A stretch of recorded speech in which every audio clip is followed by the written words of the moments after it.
twagala okusaawa kwera baana b'essomero mubajjeeyo tutandike okukola bannange.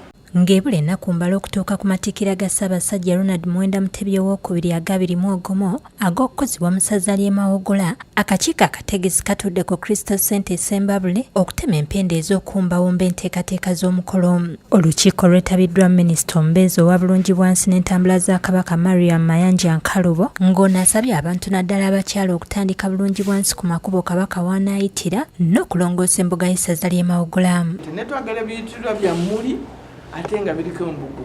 Abo abataddemu amaanyi bateekemu amaanyi nga bakola ekitiibwa kya Kabaka. Ekitiibwa ky'okukyaza omutanda kifaanana kitya mu nguudo gye tugenda okuyita, enguudo tuzirime, ebibanja tubituuse ku nguudo, ebiyitira tukole ddala ebyo ebijja mu kitiibwa ekyaffe wano mu Buganda, tetukozesa bitoogo. Minisita alabudde abantu abagenda nga basolooza ensimbi ku bannaabwe okubatuusaako omutanda okubalambula nti bakikomye kuba kityobola ekitiibwa kya Buganda. Nti nze oba oyagala Kabaka ajje gy'oli mpaayo bwe kati nja kumuleeta. Ffe Kabaka kukyala kwe tetukutunda. Ssaabasajja asiima nti nja kukola ki? Nja kukyalira musajja wange ono okusinziira ku ffe abateesiteesi kye tuba tukoze eki. Era tawadde ono w'ekitiibwa wadde nze sisobola kulimba ne kugamba nti onompaayo kompadde ndyoke nkuleetere Ssaabasajja.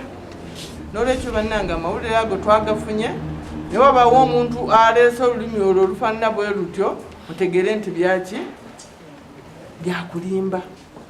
Kabaka si wa kalulu, tagula kalulu, tatunda kalulu, tatundwa. Sarah Mwonge Nkonge ng'ono ali ku kakiiko akategese Mengo alabudde abantu okujja ebyobufuzi mu kutegeka omukolo guno n'abasaba okuyambako Muteesa Felix Nsamba okuddaabiriza embuga y'essaza eri mu mbeera embi.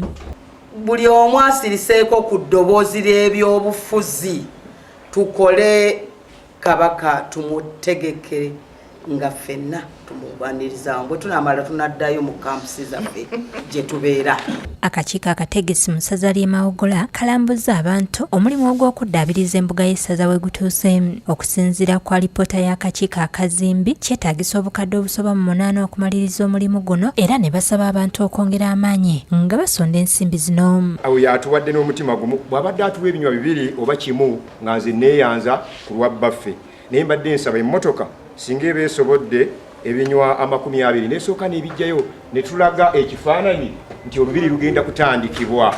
Maria Nakyeyune yakusakidde eggulire lino ku Lwabukidde TV.